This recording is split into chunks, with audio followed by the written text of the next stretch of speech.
քննարկեցինք միջազգային ու տարածաշրջանային խնդիրները, առանձնակի ուշադրություն դարձրեցինք մեր ընդհանուր տարածաշրջանում, Հարավային Կովկասի տարածաշրջանում խնդիրներին, մենք համոզված ենք, որ այստեղ ծագող հարցերը պետք է լուծվեն առաջին հերթին այստեղ գտնվող երկրների եւ մերձակա հարևանների կողմից, որովհետեւ առումով դեմ չենք նրան, որ արտատարածաշրջանային պետությունները ինչը եւ նախատեսված է գործող համաշխարհային պրակտիկայում իրենց հարաբերությունները զարգացնեն այստեղ տեղակայված այստեղ գտնվող երկրների հետ, այն նկատմամբ, որ նման համագործակցությունը ուղղված չլինի ընդդեմ կամ ուղղված չլինի տարածաշրջանում լարվածության ստեղծմանը կամ այստեղ գտնվող երկրների շահերի արհամարմանը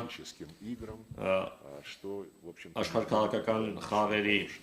համար, որը որևէ լավ բանի չի հանգեցրել։ Ուստի մեր դիրքորոշումը հետևյալն է, բաց ենք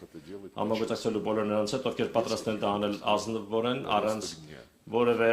թաքցված օրակարգերի։ Մեր այս մոտեցմանը համահունչ մենք հաստատեցինք, որ Ռուսաստանը պատրաստակամ է ապագայում եւս աջակցել Երևանին եւ Բաքվին հասնելու լիարժեք խաղաղության, համաձայնության, կնքելով խաղաղության պայմանագիր եւ համակողմանիորեն ապա շրջափակելով տնտեսական ու տրանսպորտային ենթակառուցվածքները եւ սահմանագծելով, սահմանազատելով պետական սահմանը այդ